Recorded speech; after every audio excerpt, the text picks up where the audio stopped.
Dar, itu dia. Assalamualaikum warahmatullahi wabarakatuh. Alhamdulillahirabbil alamin. Allahumma shalli ala sayyidina Muhammadin nabi rahmah wa syafi'il ummah. Muballighi nubuwati wa risalah wa ja'alna wa ashabar ruqyah wa hadil ummah. Marzuqina bisyiha wa salama wa sya'adah wa rabitah fid dini wa dunya wal akhirah wa ala alihi wa sahbihi wa sallim. Amma ba'du. Sahabat ruqyah dan sahabat ras official yang dirahmati Allah. Eh, Pada kesempatan kali ini saya ingin berbagi ya dalam konten ini, berbagi pengalaman tentang ruqyah, pengalaman yang pernah saya tangani dan hal-hal menarik apa saja yang pernah terjadi ketika dalam penanganan ruqyah, dan satu lagi apa saja yang bisa ditangani dalam ruqyah. Untuk itu mari dalam kesempatan ini Al-Fakir kita sharing saja untuk sahabat ruqyah dan sahabat ras official pengalaman-pengalaman yang pernah saya alami ketika melakukan ruqyah itu. Tentu insya Allah saya tidak seberapa dibandingkan mungkin dengan para praktisi atau rekan-rekan ruqyah lainnya, tapi sebagai bentuk sharing pengalaman supaya ada pembanding dan bagaimana pengalaman yang pernah saya dapati tentunya berbeda-beda. Ini berdasarkan tajribiyah pengalaman. Tapi sebelum itu sahabat ruqyah dan ras official, kalau ada pertanyaan kira-kira yang bisa diruqyah itu Mas apa aja? Apa saja yang bisa diruqyah? Sakit apa saja yang bisa diruqyah? Sahabat ruqyah dan ras official yang dirahmati Allah, pada dasarnya ruqyah itu kan permohonan kepada Allah untuk penyembuhan, yang semuanya itu kembali yang asalnya adalah pemberian Allah. Dengan dibacakan ayat Al-Quran dan salawat dan baginda Rasul, karena kita sifatnya memohon, meminta kepada Allah, tentu diberi atau tidak diberi tergantung yang memberi. Intinya, bila posisi kita adalah posisi pemohon, adalah makhluk, kemudian yang tempat kita meminta permohonan itulah Sang Khalik pencipta, maka apapun yang diberikan oleh Allah itulah yang terbaik. Jika Allah takdirkan sebuah kesembuhan terhadap yang Dia tentukan, maka akan terjadi. Itu yang harus kita pahami dan kita pegang benar, bahwa semua itu adalah rahmat, kasih sayang, dan pemberian Allah. Terus sakit-sakit apa saja yang kira-kira bisa dilakukan pengobatan dengan secara ruqyah? Penyakit yang dapat dilakukan penyembuhan itu tentu bila kita mengutip ayat Al-Quran, A'udzubillahi minasyaitonirrajim, wa nunazzilu minal Qur'ani ma huwa syifa wa rahmatul lil mu'minin.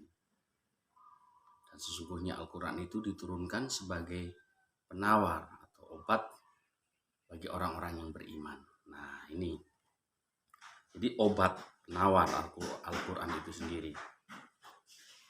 Bila sifatnya sebagai penawar atau obat, maka penyakit yang diharapkan untuk sembuh yaitu penyakit dhahiran wa batinan, terutama penyakit kolbu, penyakit hati.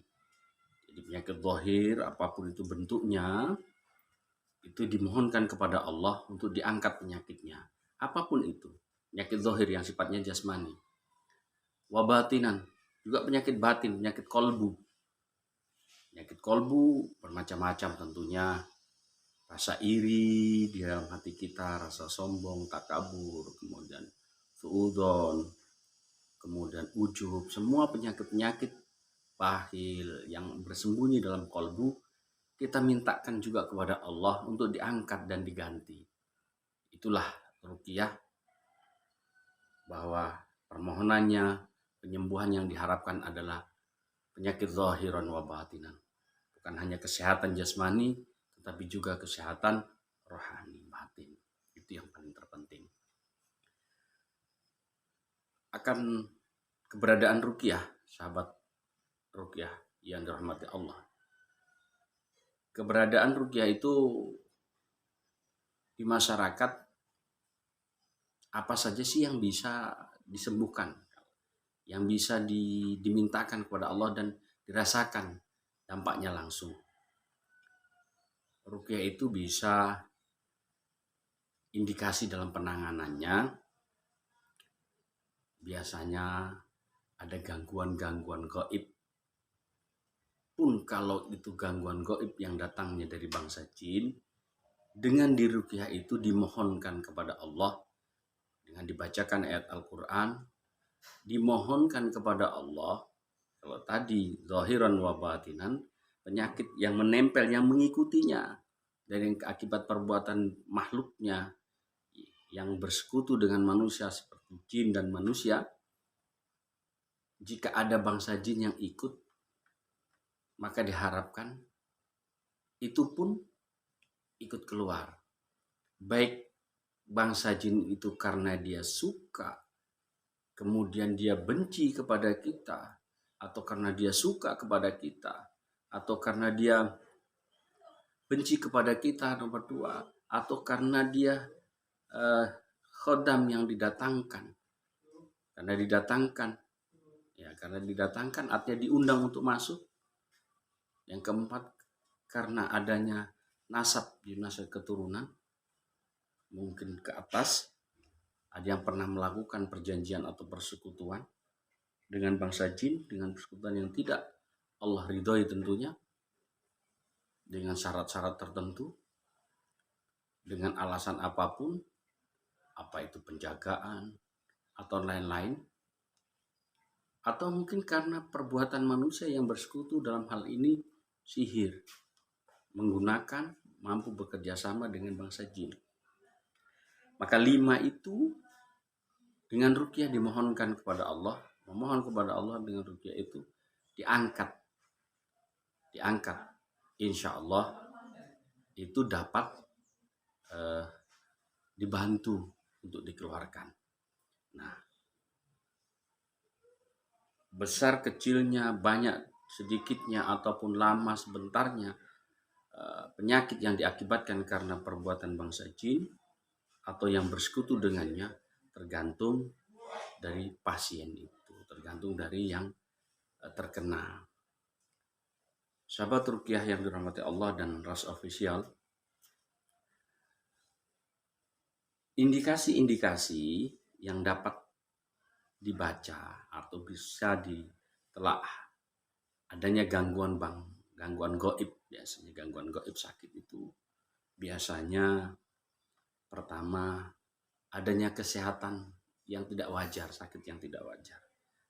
Tentunya penyakit itu sudah kita maklumi bersama, ada yang penyakit karena medis, kemudian ada yang sifatnya metafisik atau non medis. Itu kita paham semuanya, dan itu ada. Tidak semuanya penyakit itu mesti medis, dan tidak semuanya medis bisa menjelaskan.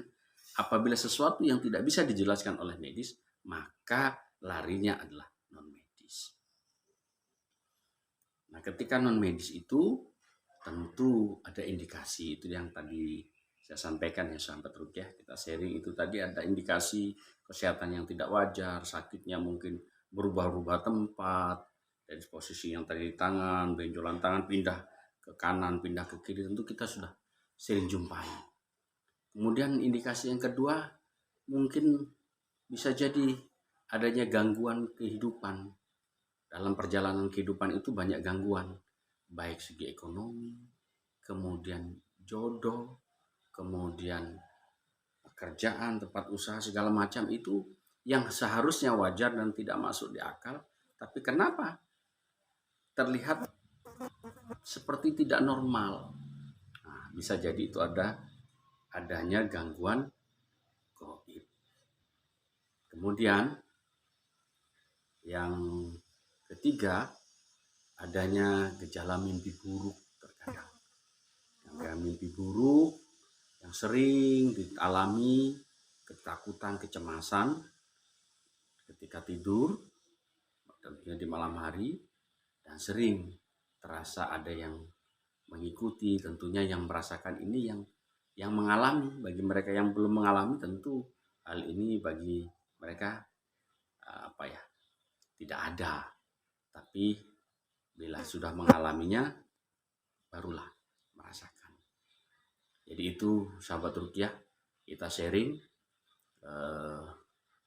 indikasi apa saja yang bisa dilakukan dan apa sih yang bisa dilakukan oleh ruqyah untuk penyakit zahiran wa batinan. Diharapkan dengan membaca Al-Quran, membaca sholawat, penyakit itu bisa diangkat. Penyakit zahir, sakit fisik, kemudian medis dimohonkan kepada Allah, kemudian batinan, sakit kolbu itu juga diharapkan dapat memberikan ketenangan dengan bacaan Al-Quran.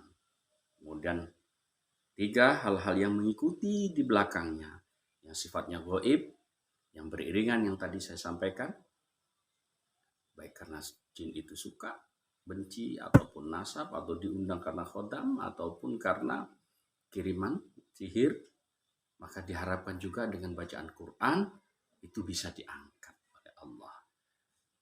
Kemudian indikasi-indikasi gaib tadi saya sudah sampaikan.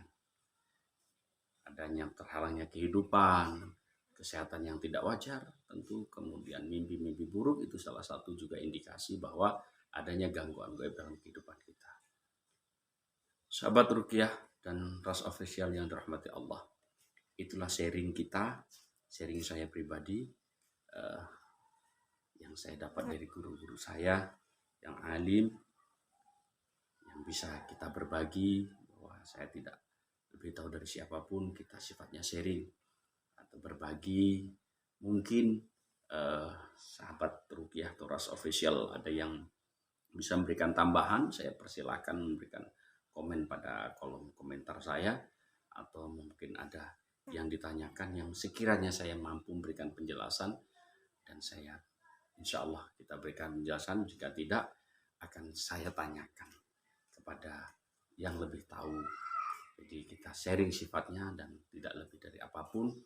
Yang menjadi dasar dari kita adalah